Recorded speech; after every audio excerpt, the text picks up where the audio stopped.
Okay, this is demonstration number 2 for scripting. I am going to be going over my prop fader setup.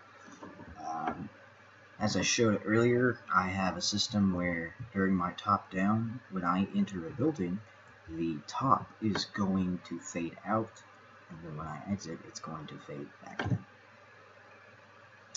So the way I have it, I'll go ahead and go over my pieces right now. So I have this prop fader chip, which the way this works is it has inputs activate, prop 1 and prop 2, which are going to correspond to the two ceiling props that we have here. Is active and timer enter, or for testing purposes we won't really need them. So first I'll go ahead and I'm going to set up activate and our prop. I'm going to give it its inputs. So first we need to take our advanced entity marker. We're going to link it to both of the roof props.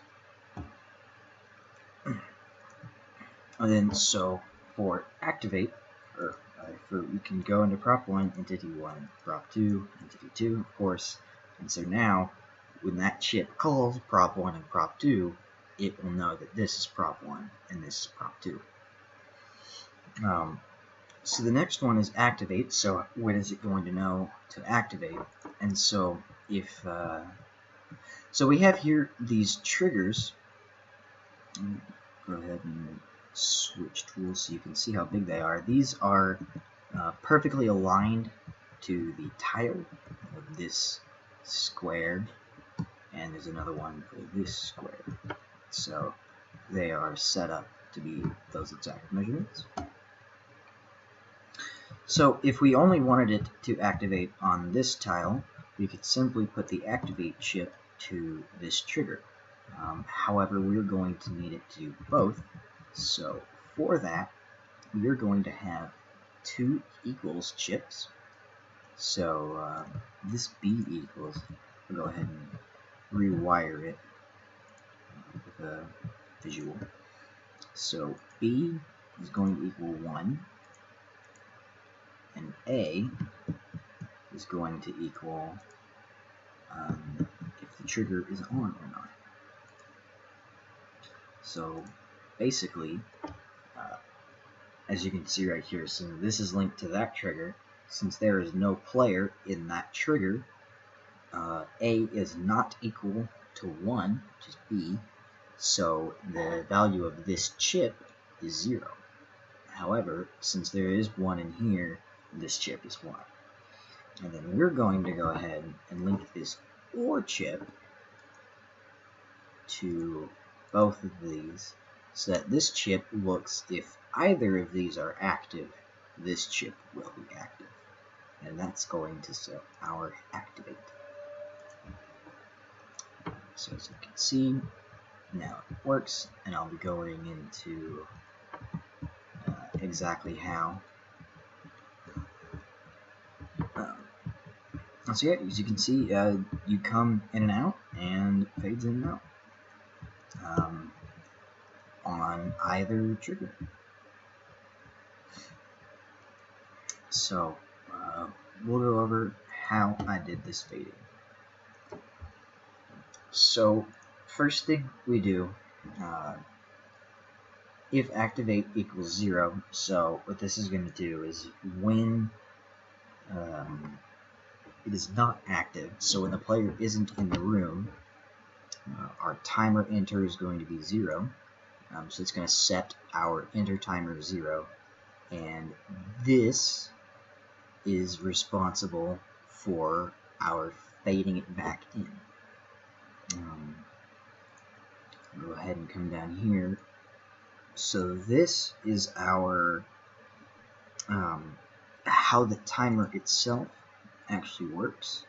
So last time is equal to this real time counter, which just takes every second.